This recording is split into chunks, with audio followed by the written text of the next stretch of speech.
Audio. Bells pops in. Chat participants admit all.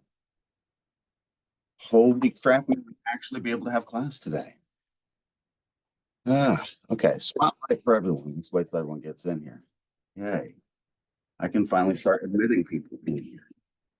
Let's move this over a little bit and zoom over a little bit more. Yeah, now it's finally bringing everybody in. Admit all.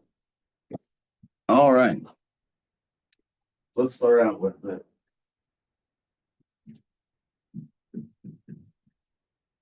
welcome back. Last week was crazy. So I was sick on Monday. I don't like going out and eating stuff with me. And let's see, Thursday or Wednesday, came here to have class, and we had that new sign in between that, and apparently there was some type of Google outage, intermittent issues. I don't know. I didn't get access to anything here on campus until Friday afternoon. Midterm grades were due before noon on Friday, so I spent Friday afternoon in a rush. It's nice. Wasn't quite certain whether this thing was going to work here today, because it gave me a whole bunch of issues just a minute ago again. So I'm actually quite glad that I was able to get signed in, because boy, howdy, did that give me a lot of issues. If you've been online this morning, you'll have noticed that I popped out a couple quizzes for you guys. You got about, was it a week's to 2 weeks, I think. There's a couple quizzes and a couple of things I placed out there for you. I've got grades I posted out for, see if I can, don't you dare make me, hold on, give me a second. Let me see if I can play this thing. See if you'll let me in. I posted out grades for Summit 1, but I didn't have time because I was literally 3 hours late already. Posted out the feedback for Assignment 1 where I outlined the statute. So probably won't be today because I'll be in back-to-back classes and meetings all day. So probably be tomorrow morning maybe before I get the feedback on that. So you can see here's how the different statutes for that assignment work, because it was one that was scenario based, where you can see a whole bunch of people involved and the different statutes as they evolve, because there's a whole bunch you can pull in there. I'm basically just focusing on the primary crimes, the big ones. You'll have some that reference like drug trafficking and stuff, but there's so many different statutes you can cite there. As long as you start getting any of that, it's pretty good to go. Let's see here. Let's pull this up now. This is actually letting me into that too. Let's see. So yeah, this is I think you guys got this announcement. I'll show you guys this because this is what's funny. Because I can do this across all my classes. And if I go in here and I show you guys what this is, edit. And so send a copy of this announcement. Whenever you click send after that, it'll automatically send whatever you have here as an email to you all. I did that across all of my classes on Monday, and it didn't work last week. And so I was a little frustrated by that, but I popped out a few other things here. Class videos. I still have the one from Wednesday when we actually met before I got locked out of the computer. So I'll post that one up. Basically, what we talked about that last class was talking about life and death a little bit more, because it's the big dividing line right there, the clearest of whether there's been wrongful action, because you don't get any more severe when it comes to physical punishments, physical crimes and things you can do. That's the most grave, quite literally the most grave. As we finish this up, because there are probably a few more points I need to talk about, we'll move off into crimes against persons. And then we'll finish out this section. We'll probably do the midterm review. So we're about a week late, but between the cancellations, we should be right on schedule. Let's see. So the first 6 sections are open. If I show you all here, boom, share screen real quick. I'll share this too. So if you go in here, all 6 sections are open. Classes are in here. Of course, I don't have the one from last class, and we didn't meet the week before. And so quizzes, assignment 1, I've not popped the second one out there yet, but I will. And there's your first couple of quizzes. Ooh, new person. Cool. Other than that, I'll probably go in and revise the syllabus at some point soon. It's just that's one that's you all need it any faster I can update that, but that's gonna be less priority for me because it's gonna be less important than the actual posting of stuff and grading, all that kind of stuff. So in here, let's see where we left off. Stop share for now. Come over here. Grab up downloads. Ooh, looks like I downloaded 6 last time, so good. Crimes against persons. We'll pop that up in a second. So we left off with number 5. It looks like we're right at the end. Okay, where's the button at? Okay, it doesn't like me. Let's slide through this real quick. Yeah, so we did finish it up because I went through the different statutes here. Justifiable homicide, that kind of stuff. Life and death, basically the element here is the context of this is what matters most, because this is the most grave, the most severe thing that can happen to someone. The context here is what dictates it all, because if this is the most serious action we have, the most serious punishment going with which we can take your life for doing it. Well, what are all the situations in which we find it justifiable or excusable, and knowing those differences there, knowing where those lines are drawn, and some of the, I guess you'd say, more sensitive social aspects of human interaction that we'll come into in the next section. We start moving into crimes against persons. And so that kind of wraps up life and death. Depending on how much time we have in a given semester, if I would have had those, well, what would be 2 weeks now. Usually what I do is I focus in on that element of life at the earliest stages to show you, it's like kind of some of those discussions that are had there. Then we talk about some of the dividing lines that we have in law. It's like, it's also interesting whenever you start pulling in the actual biology of it, because it's something that most people don't really consider the number side of it and how it works, particularly with reproductions. If you look across species, what you'll see is that it's a very inefficient process for most. And it's always something that ties up a lot of energy. And again, as you're even entering into those stages, the likelihood that death or complications occurs is extremely high. If you look at human societies across time, it's actually the one of the biggest predictors for women's death, reproduction. Well, you die in childbirth most of the time, that kind of a thing. When we start doing the numbers and the processes there, you can see a little bit of a different side of it. Probably the most interesting biological one is the embryonic activation, because there's a specific chemical process that takes place where there's a chemical that's zinc-based that's released. If that chemical process takes place, it's an indicator that the fertilization of the eggs was successful, and it will go on to proliferate into life. And so that's like where biology would kind of draw that line. Whereas, like I said, this isn't biology, this is legal. It's like bees and fish. So we got to make those lines. Let's see here. And so that's why it stops with this. Next step, we're going to move into crimes against persons. All right. So the thing I remembered, I left you guys out with one question to think about for those of you who get in, so you guys didn't have the same problems I did before I got locked out Wednesday. I'm still salty about that. I lost like 3 days of it. Was 3 good days because I didn't do anything, but I wanted to do stuff and too mad about that.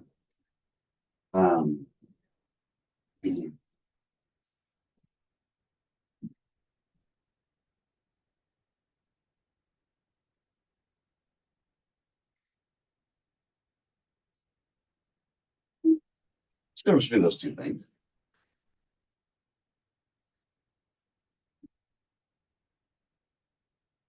Assault and battery. Here, make sure you guys can see everything. Yeah. Also move this to where I can see you a little bit better. Okay, cool. All right. So assault and battery. The reason why I start with this one is because it's one of those initial lines that you draw in terms of crime against person. We use those terms so close together. They're basically interchangeable for most people. Right? That's why you always hear assault and battery. It's not one or the other. It's they're together. They usually occur together. So depending on your state that you're dealing with, you can have some overlaps here with how they actually dictate it. But as a general rule, I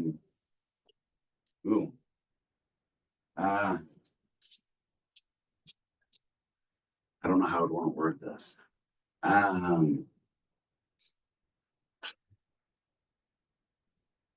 I don't know. Census, maybe.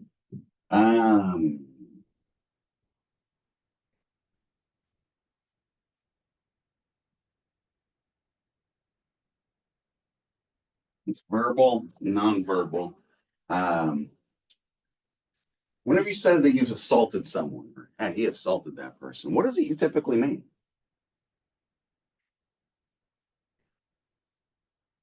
Okay. I'm hanging out at Walmart with my 16-year-old. I had someone yell at me for assaulting him. What was I doing? Was it I was throwing him in a headlock and grabbing on his head real hard, give him a what do we call it, a noogie? You know, that's what they call those. Yeah, nice little burn on the top of the scalp. Where it's just I'm just not liking what he's just doing so much. So I have to make sure that knuckle gets dug into the top of the scalp a little bit. Be good. Like this, I think. You guys are quiet. You guys should know this. You guys have to interact with people, right? This is gets kind of an important. Okay, so this is when we actually get into the actual physical violence part. So it's like the assault's usually more of a threatening aspect of it, the threatening nature of whatever it is that you're doing. There is an assault here. You know that there's something incoming, that kind of thing. Batteries when it's actually incoming and landing, that kind of a thing. It's an important distinction to make right off the bat because depending on which state you're in, that's exactly how they'll charge it. But they'll usually come together because if you're going to be physically violent, usually there's some kind of lead up that kind of in there, so people kind of have some expectation. It's not always just, usually not just a random thing of violence. That's not to say that random acts of violence don't exist. It's just those are completely a different thing, a completely different effect than what this thing does. This is, I'm out around other people and somebody's done something I don't like, so I'm going to make sure they know it. That kind of a thing. Now, well, how much do you make them know it? Can you do it on this side or is it crossing this side? And because we're people, we do both together so much that we actually classify it together most of the time. Let's see here. What does this thing say? Yeah, the difference between assault and battery. Yeah, so when you start talking about battery, that's the beating aspect of it. So it's like if you're dealing with criminal statutes that are attached, if they separate them out, make that distinction, battery is going to be the more serious of those types of crimes. Here it says simple assault. And you'll see the overlap here. Intentionally, knowingly, or recklessly causing bodily injury to another. So you have injury here. Wait a second. I thought we were talking more about nonverbal stuff here. It's got to do with degrees. This is kind of the loud side threshold for this one. This is definitely a dividing line for this one, particularly when you start dealing with severity, right? And so, specific statutes there. Okay. Here we say it says intentionally or knowingly threatens another person, imminent bodily injury, including person, spouse, intentionally or knowingly physical contact with another person, should reasonably believe that other person will regard that contact as offensive or provocative. That's kind of interesting. So there's a number of things we need to talk about. First, we're starting to see the sensitivity here that we have. Okay. How serious of an issue is it you come into contact with someone else? Right? Are we talking about that there's just some hostilities here, some hostilities exchanged? Is it actually getting physically violent or is it becoming quite kind of violent? And we start dealing with the different types of violent crimes. You can actually get more serious than this when you start getting into, well, what is aggravating circumstances? You want to start talking about things like, what's the phrase? Mayhem. I think it's mayhem, stuff like that. Where what you're really talking about there is no longer just about the actions, the pain, and the violence you're perpetrating against someone else. It's more about the long-term effects of what you're doing here. Usually with mayhem, it's things like long-term disfigurement, loss of abilities, that kind of stuff. You know, it's like that. That's where you get how evil it is. We'll talk about immediate versus imminent harm, and then I'll jump off versus the context stuff here in a second. Immediate versus imminent. You see those terms there. We don't want to talk about that. I want to talk about intent. We'll talk about imminent versus immediate. What is the difference between those two things? This is a good one. Any of you do martial arts? No. Sports? Okay, I got one martial arts. Okay, I got any sports stuff too. Same person, right? Of course. Yeah. Be careful of that one. That one's gonna have strength.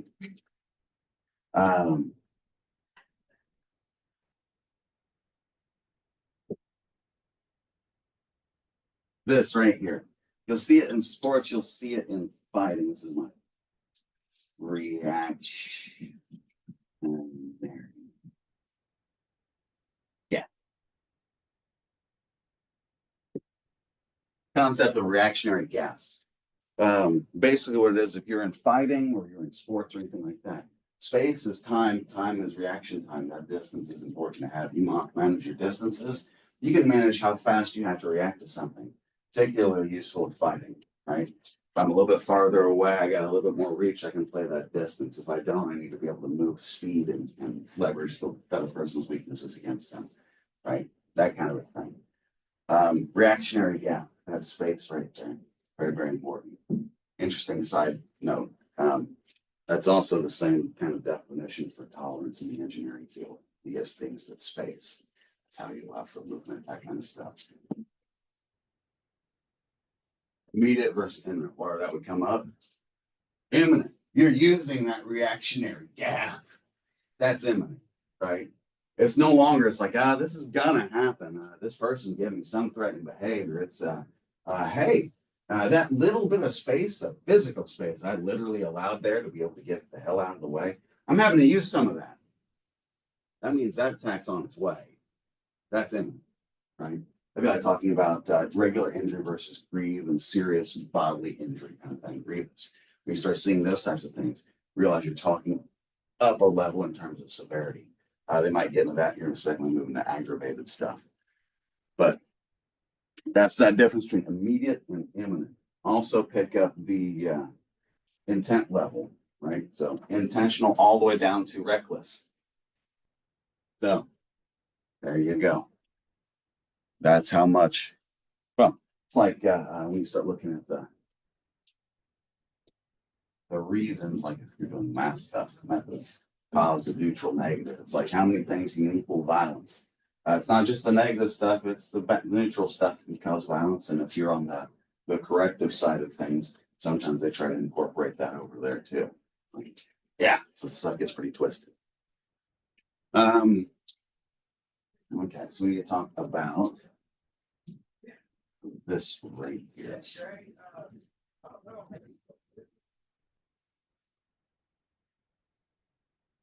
Contact.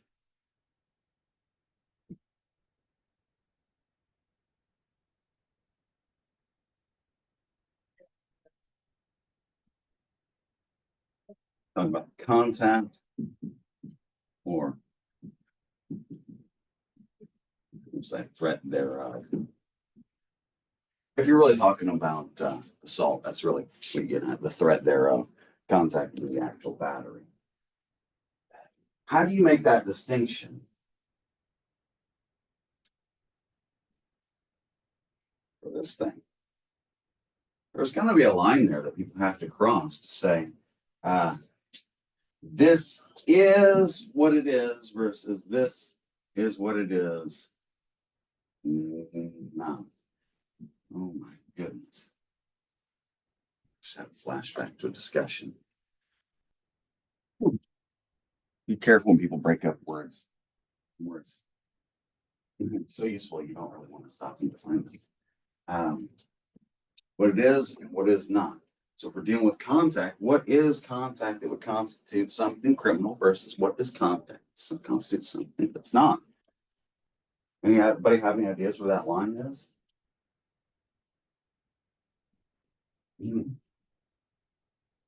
Okay.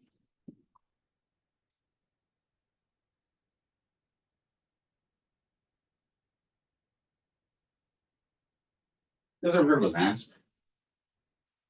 I go, uh-huh. Something like no. Okay. Baton. I'm going to use one of those.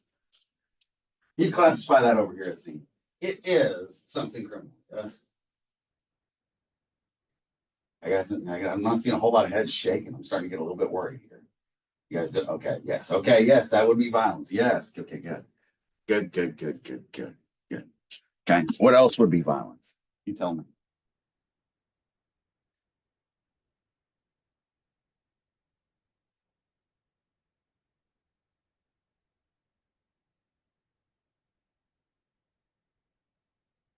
Hands and feet? about a knee? That's funny because that's one that's like you stop thinking about politics stuff, taking a knee thing versus someone giving you their knee. Oh, like, no knees involved, please. No knees involved. I don't like that. All those things scare me. Okay. Let's see. So, interesting side. No, I'll tell you guys something. This is criminal justice. More numbers than it is criminal law, but it'll reflect in both. The most common weapon, if I remember correctly, in violent encounters. Do you know what that most common weapon is? Depending on your legal system, they may classify your hands and feet as the deadly weapons you're using. So your assault, your deadly weapon is literally the gun shell. It's like, are you serious? Yes, that's sometimes in some ways how those things are charged. So like those numbers can be all over the place. Is it really what we're dealing with here? Are we dealing assault with a deadly weapon, or are we dealing with just regular assault here? And this person was really violent. Is there a distinction there that we need to make? Sometimes, sometimes no. And so, what is not? I don't know. Can anyone put anything over in that is not?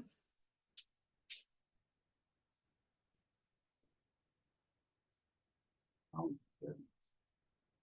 this is one of those things where it's like, if you really boil it down, it sounds awful because that's the way people are on an aggregate scale.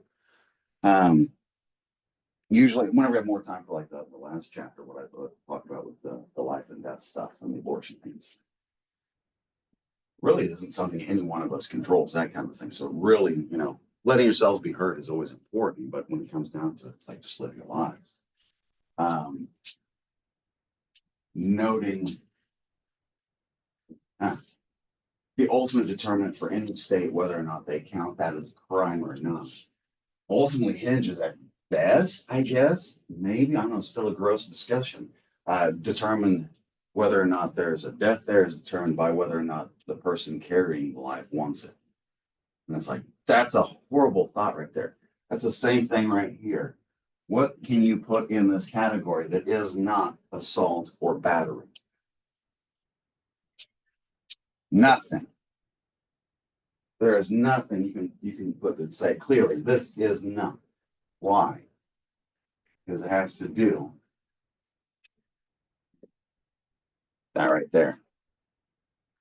When that person knows or should reasonably believe that the other will regard the contact as offensive or provocative. What is reasonable in today's society? Not a whole lot, right? And so you got to see where some of those things get moved by society itself. It's kind of a scary thought. The dividing line for this one is any touch at all. Any touch at all. That's that. That right there.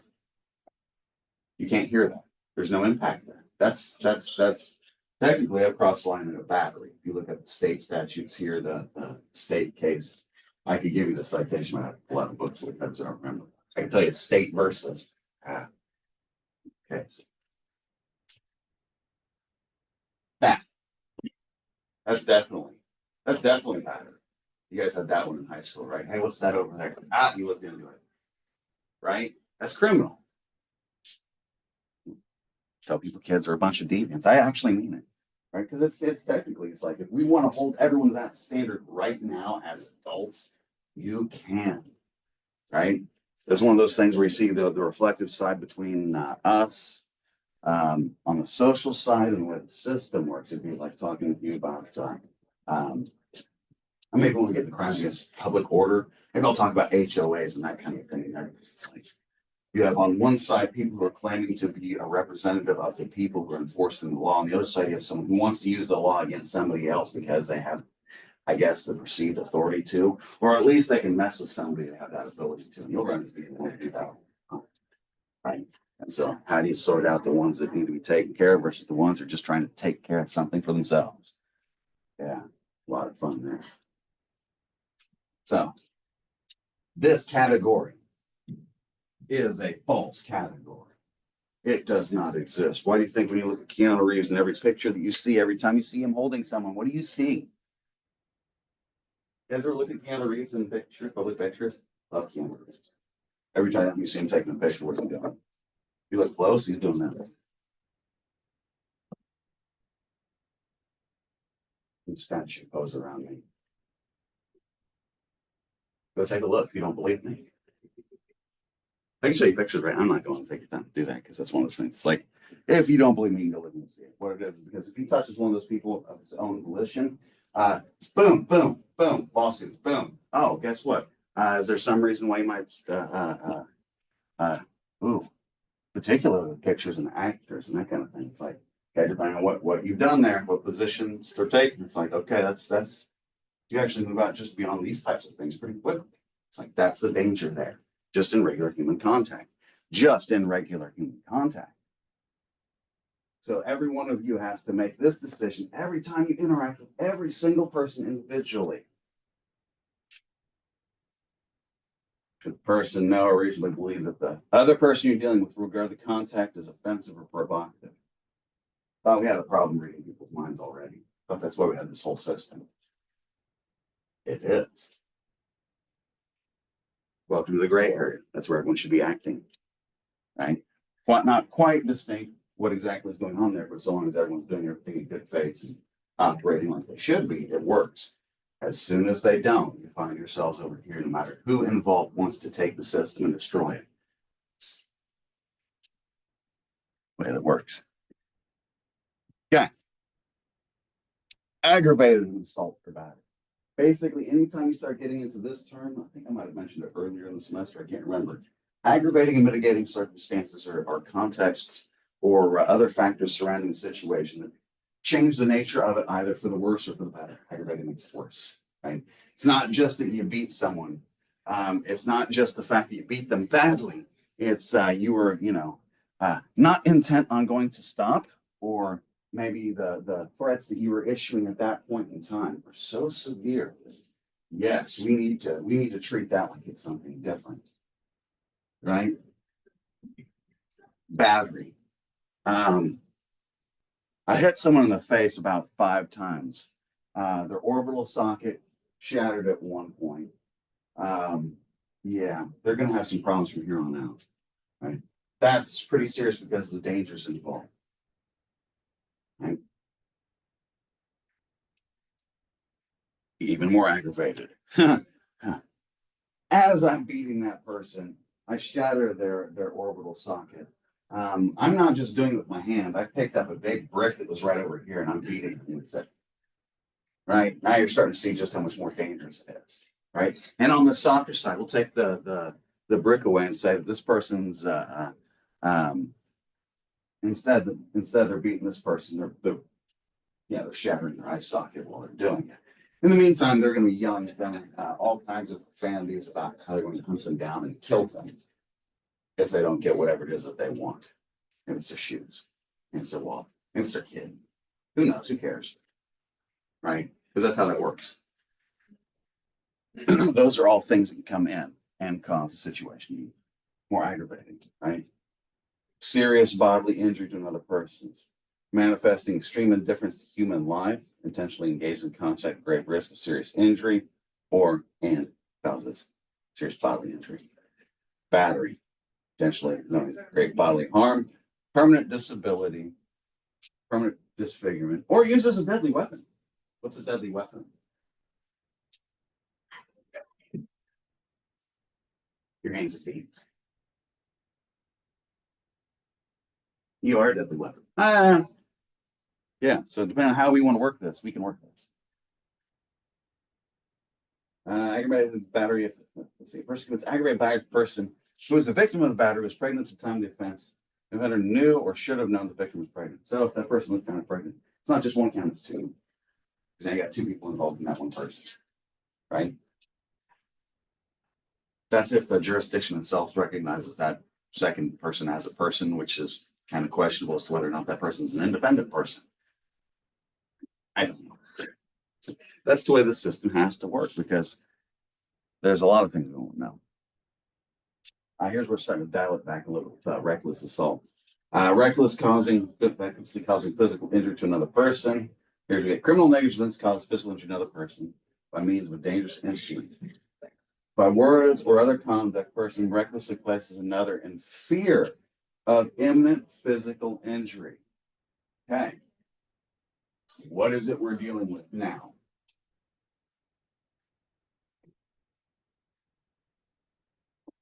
We added as kind of a lead up too, but we focused in on the physical violence element of it.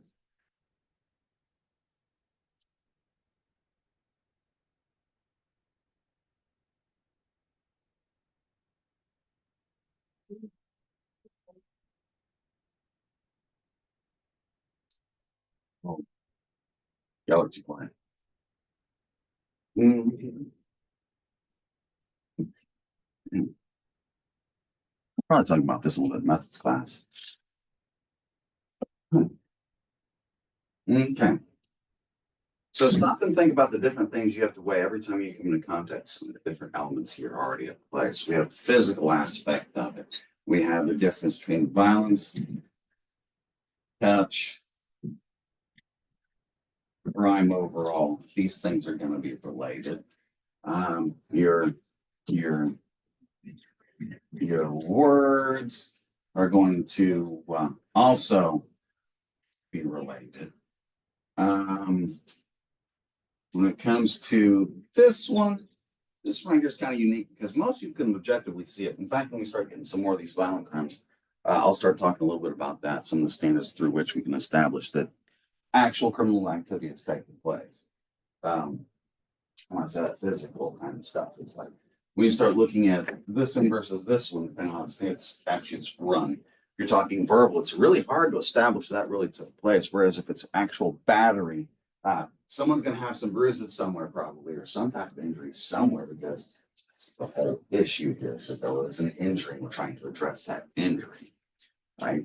And so, in terms of objective measures, right here, that's why I started over at the physical side, because this and this are going to be a bit more objective in nature. Not to say that that's any more or less real, because as we get into some other topics related to physical violence, we'll talk about that. It's something you can see the nature it's a little bit more clear over there, the sensitivities there, and just all of the different factors at play. Okay, so you have the physical aspects, you yourself, what you're doing, maybe your interpretations, your intentions, but at the same time, you're having to weigh other parties.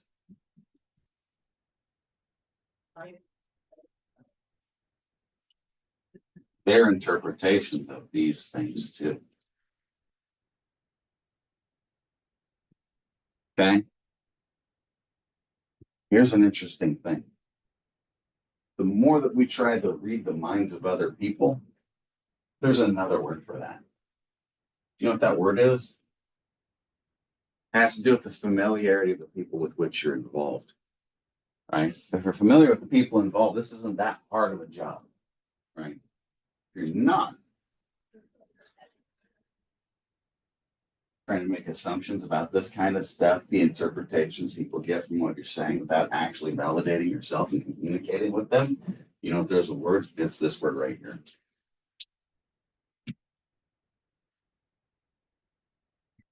Precious. You prejudge something. You have to be careful with that on both sides of the equation too, right?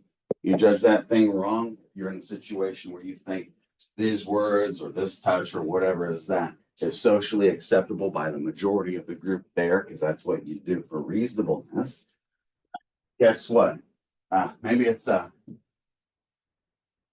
49% either way, and the error here is 2%. We don't know. You just crossed the line and you didn't know it.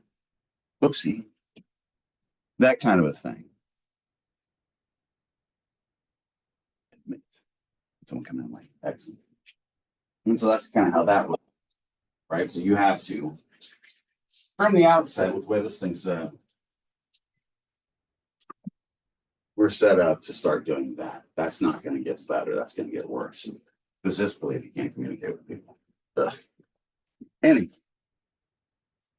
person, crime, assault in the fourth degree. So we're going through degrees here. Right? So you have this aspect of it. You have one, the reasonability of it. Two, the other party's interpretation of it. Three, the actual lines right here Any touch whatsoever. Any touch whatsoever, you move right off into battery. That's how quick it is. Not just the most simple and least refined, but the more serious of the two. It's like that's how quick that is. And all that's going to operate on is whether or not what is that? That was on the last slide. Basically start getting that element. Like, is it reasonable from this person's perspective, your perspective, an outside perspective, the overall society, overall? It's like, now you see why we have problems interacting with people. Yeah. Okay. Reckless assault. You start moving in that negligence territory, right? So whereas before we had intent to cause damage, or at least acting in such a way that you're just purposefully kind of, I wouldn't say purposefully, but you know that your actions are introducing the danger. Here, you're just not paying attention. So you dial it back a little bit more. And so that's when we start getting down to the lower degrees like reckless assault. Let's see, substantial risk of serious physical injury. So you notice that all of your words there, the sensitivities, the thresholds associated with how to dial it back. It's going to be a consistent pattern you'll see as these statutes get to your, what would you say, lower levels, higher levels. You know, the numbers start getting really high for how many degrees out you are, right? That's what happens there. So here it's no longer imminent, it's substantial risk. It's no longer grievous, great bodily injury. It's serious and physical. What is serious and physical? Grievous could be something like, I almost want to have a side conversation. Maybe we will for just a quick second. So grievous, you'd be looking at something like permanent injury, loss of mobility, something of that nature. Maybe just how long it takes for you to recover. How many months is it going to be for you to heal and get back to close to where you were before? They'd be like talking to you about on the other side of the equation. You know, there are actual equations for figuring out your dollar value for your life and your injury. If you've ever been injured on the job, that's workers' comp. You're talking about that one real quick. So what they'll do there is they'll take the amount of dollars that are figured up to you and your position, your value associated with such, and then they'll take the math of, here is the equivalent for what this injury equates to in terms of your loss and bodily function and autonomy. Yeah. Ruptured disc in your back is 7% loss of body. If you have a back surgery, that's 10% loss of body, right? So if they've got you, if you're full-time, that's a little bit more. If they got you as part-time, guess what? They don't pay anything. They'll value you that much. Why do you think they don't want you to work full-time? Why do you think they don't want you to have insurance and that kind of stuff in certain positions, particularly at your age? That kind of stuff. There's a lot of problems there. That's society on one side of that, addressing the same kinds of things we're addressing over here. How is it we deal with this? The fact that bad things happen in the world and that there's going to be injuries that take place. Right? It's the same kind of thing. Different ways we address it. Some work better than others in certain situations. This is the criminal justice side. All right, next up. Is it moving? No, it is not. There we go. All right, so here's the Oklahoma statute. Yeah, you can see on the slide that you're following along. Assault, willful and unlawful attempt or offer with force or violence to do corporal hurt to another. That's assault. What does that mean? A threat. That's what that means. Offer, right? An attempt or an offer. So meaning if you attempt and you fail, guess what? You're still an assault. If you are successful, you've moved off into battery. Good job. You're done something worse. Right? Battery. Willful and lawful use of force or violence upon the person of another. Right? The only time when it's not unlawful, self-defense. Right? Those are the only contexts for us when we start to get into that is you start looking at defense, not attack, defense. And so then you have to start looking at the context in which the state or wherever you're at recognizes defense as a viable thing. Right? Because in some instances, they won't recognize it. That was the tenet that was underlying the duty to retreat versus castle doctrine versus standing ground versus some of this other stuff. Like here they talk about self-defense versus defense of property when they overlap versus when they don't, right? And depending on your states, you can be talking about different things. That'd be like saying, what would be a good example? In one state, you might have that duty to retreat where someone kicks in your door, you have to leave. In another state, if someone kicks in your door, you can open fire if you want to. In another state, it could be you hear a rumble in your neighbor's shed and or garage right off his house. So it's a little bit more serious, not shed. You wouldn't want to do it there. You might be able to, depending on the state, though. You're going to go and intercede in that and put a stop to something, whatever means necessary. You're going to go with what was it, the Peacemaker? Is any of you guys watch that one, Peacemaker, the John Cena one? No. Okay. It's funny because he had a line in there about this character's name was the Peacemaker. He was going to have peace no matter how many people he killed to get it. It's like that's the kind of thing. Start dealing with this on the side too a little bit.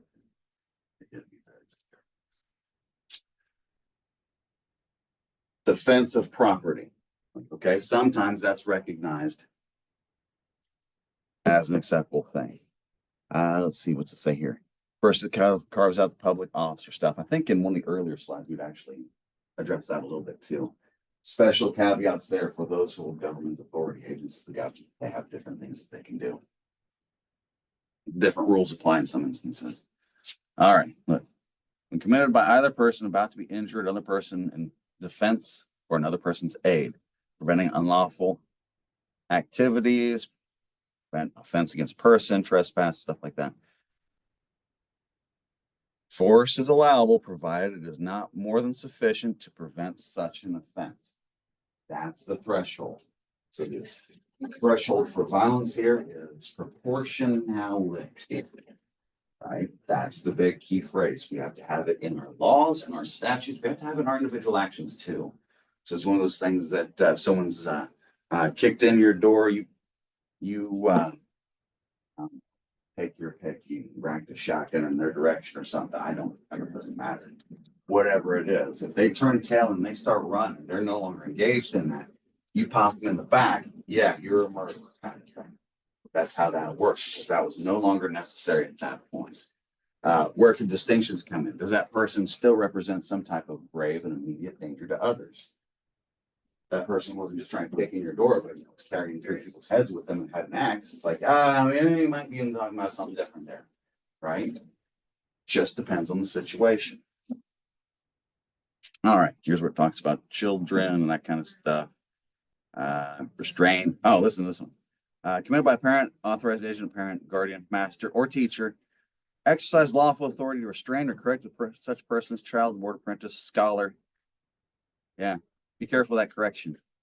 Yeah, that's funny right there. So it's like even in the school environments, they carve that out because they used to have to carve corporal punishment more common within schools. I'm not saying it doesn't still happen, but that's in there for that. Let's see here. Yeah, carrier of passengers, agents, servants of the carrier, person assisting them can expel them, right? So there's your trespass element. When can you use force? This person, whether you're in a vehicle or in a building or something like that, you can physically touch them to remove them, right? You're no longer allowed there. You can leave now. No, you're not going to leave. Let me help you. That kind of a thing. Okay. And here's one where it talks about those with disabilities, intellectual issues, that kind of thing. Boom. All right. Assault, battery with a dangerous weapon. So here's where we start getting the aggravating circumstances, right? And so if you stop and you think about it in any one particular instance, I'll tell you about one where one time I got to be a juror for something, probably never I'm sure I'll never be a juror for anything else. It's a murder case. And in that, the crux of the dilemma was person had a firearm, pulled it out, shoved it in somebody's face, threatened their life, but whenever he actually fired, he shot and killed somebody else. Is that assault with a deadly weapon? Was there that threat of danger there, that threat of death, immediate harm, and an actual production of it? Is that aggravated homicide, some type of homicide with aggravating circumstances, or it's just homicide? We had that weapon there. Well, it could be with a weapon. That's one. You get the homicide itself, homicide with a weapon, aggravating circumstances. So you could have a different charge there. You have the threats associated. So that's how they start to do it, how those charges can stack. So we can have a lot of interplay with some of that prosecutorial discretion, the way they put on people. We've talked about that before, but I figure that's probably a good point to kind of leave off right there so we can see like how many different statutes deal with assault and battery with, without a dangerous weapon, what a dangerous weapon is, what aggravating circumstances are, so we get a more full picture of it. All right. And so we'll pick up with that next class. It was great to actually see you this week. I'm so glad to actually see you. I'll catch you all next week. I'll get the class from Wednesday up as soon as I get a chance. And if y'all need anything, let me know. Meantime, y'all take care and have a great day.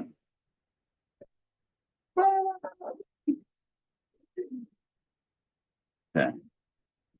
Over here.